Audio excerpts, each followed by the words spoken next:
Hello and welcome to day 5 of our series on Be Who You Say You Are. And we've walked through a lot of different things in the past 5 days. And if you recall, yesterday we talked about judging and fruit inspecting for the Christian. So if you didn't get to watch that video, stop right here, go back and watch day 4, and then come back and watch day 5, because this kind of ties in. This is the 5th and final day of this series. So I'd encourage you to go back and watch day 4 if you have not already. Today's topic is a good one. It's called "Should I Stay or Should I Go?" And you remember that song, "Should I Stay or Should I Go Now?" But this is talking about in a relationship. In our relationships, when do we know that it's time to stay, and when do we know it's time to go? And a lot of that depends on the friendships that we have.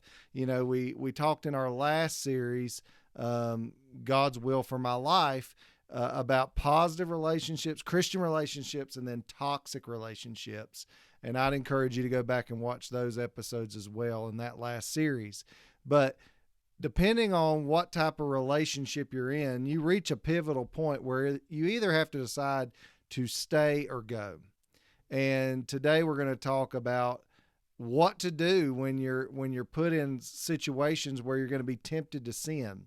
And so I'm going to take you to scripture right now, 1 Corinthians 10:13. These were Paul's words to the Corinthian church, and he's trying to encourage them that they don't have to continue to sin. And he says this: "No temptation is overtaking you except such as is common to man. But God is faithful, who will not allow you to be tempted beyond what you are able, but with the temptation will also make the way of escape, that you may be able to bear it." And I want you to hear that. With every temptation that you ever face, God has made a way of escape. Now, I want you to think about that word escape. What does that mean? Does escape mean that you stay where you are? I don't think so. If I'm thinking about a fire, most places, if you're in a tall building, they have fire escapes. And that's a place where you go to leave the fire. And for the Christian, this is very important. So know that if you're in Christ and you're put in an awkward position, that is time to escape. And God has made a way out. The Bible says, resist the devil and he will flee from you. Sometimes the best way to resist him is to, guess what? You said it. Escape. Escape. Get out of there. So I want to leave you with that scripture reference today. And then also, I want to take you back to Genesis chapter 39. This is the story about Potiphar and Potiphar's wife and Joseph and that whole situation. And if you remember, Potiphar's wife was very attracted to Joseph. And Joseph had a position of authority and power over the other servants in Potiphar's house. And when Potiphar was away, Joseph was there and the wife was there, and she would come on to him. She would try to get him to sleep with her. Okay. And this is, of course, not only against the law of God, it's against the law of nature. You know, that's somebody else's wife. And even people who aren't Christians understand this principle, or they should. And anyway, Joseph is left alone in the house with her one day. And here's what Genesis 39 verse 11 says. It says, "But it happened about this time when Joseph went into the house to do his work, and none of the men of the house were inside." So she had orchestrated for them to be alone. Okay. Verse 12, "That she caught him by his garment, saying, 'Lie with me.'" That means sleep with me.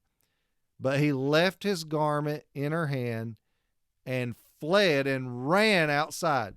Notice Joseph didn't hang around. He didn't talk her through it. He had already done those things. Now he's in a position where, she's going for it. And she's grabbed him. She's orchestrated time for them to be alone, which was inappropriate. And she grabs his clothes and tries to pull him down on top of her. "Sleep with me." And he runs and he runs so fast that he leaves his garment behind. He left his garment behind. So what do I take from this? God always makes a way of escape for his children. Also, Joseph ran. So if you're in a situation where you feel like you're being overcome by temptation, run, as my friend Joe LaCroix would say. Run for your life. Get out of that situation. God has made an escape.